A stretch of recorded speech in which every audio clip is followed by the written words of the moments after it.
Okay, here is section 10.3, applying properties of chords, page 43 and 44. Okay.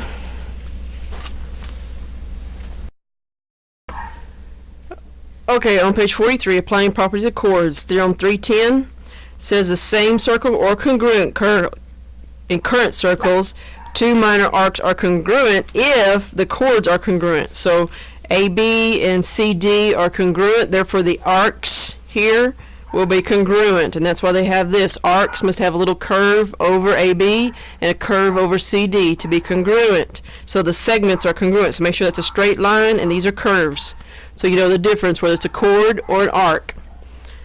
Okay, then theorem 10.4 says that if a chord like TR is perpendicular to another chord like SQ, these guys are perpendicular, then the perpendicular bisector, I missed that one, bisector means that it cuts it equally in half, that's why there's congruent marks there. Then the result is that SQ here will be the diameter of your circle, and that's a way to find out if that is the diameter, is to check to see if this is taking case. On theorem 10.5 goes backwards, says that EG is the diameter, and then it is perpendicular to the chord. Then the case is that it is bisecting the segment FD, or the arcs would also be bisected, and that's why I put that there, that FG would also be congruent to DG on this example. Okay, theorem 10.6 on the back of page 43. It says in the same circles or congruent circles, it says two chords are congruent if they are equally from the center. So that's why I put congruent marks right there and right here, that if it's distance, remember it's going to be perpendicular. So AB will be congruent to CD. So it says if the segments are congruent, then this will be equal the distance from the center, so you know that for that theorem. Okay, here we go with example 1. It says in a diagram, circle A will be congruent to D, so these are congruent circles.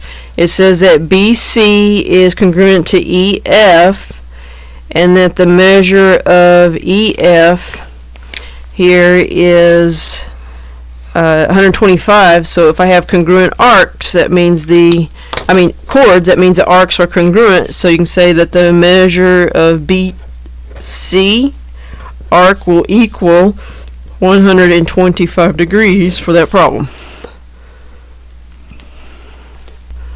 Okay, let me move that a little bit so it's not quite so bright. Or maybe I need to turn that on. Oh, there we go. Okay, example number 2.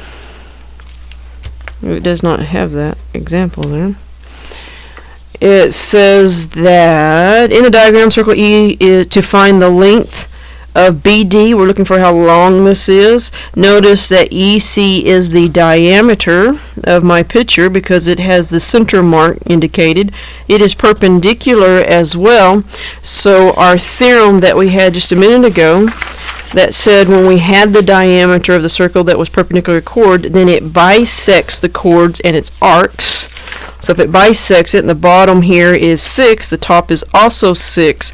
So the length, BD is actually 12 units long because it is twice that length. Okay. Example 3. It says we have circle F that is given to us. A, B, and CD are both 12. That means those chords are congruent. And it is perpendicular in our picture. That means EF and GF will actually be congruent in length. So to find X, I'm going to set these two expressions equal to each other and solve them. For this one, I'm going to take the 7 to the other side so that I have negative 8 is equal to negative 4x. Divide by negative 4, and that tells me x is 2 in my problem. Oh, whoops, it does say find EF. So 2 is the x. If I go back to EF, EF is actually 3x, which means this is 3 times 2. So EF is actually 6. That's my actual answer there. Okay. Alright, what we have next is your independent practice number 1. Copy it down and then start it again so that you can check to see if your answers are correct. Here's example number 2 for you to copy down and then work it and see if your answers are correct. And then you have example 3, or practice problem 3, to copy down and practice, and then start it again to see if it is correct. Okay, if I go back with number 1, independent practice. On this one, this is emphasizing the first theorem that we had today, which was 10.3, that if two minor arcs are congruent, if and only if the corresponding chords are congruent. On here, it's showing you that RS and TV both equal 6. That means SR is congruent to TV in the segments. Therefore, if TV is 121 degrees, notice that is an arc here, then the measure of RS must also be 121 degrees. On number 2, notice that BD is the diameter and it is perpendicular. That means that this is bisected as well as the arcs are going to be actually bisected. In bisecting, that means that this is equal to each other, so I'm going to put 4x equal to 80 minus, I'm going to make that a 1x in front of there so that I can actually solve for x.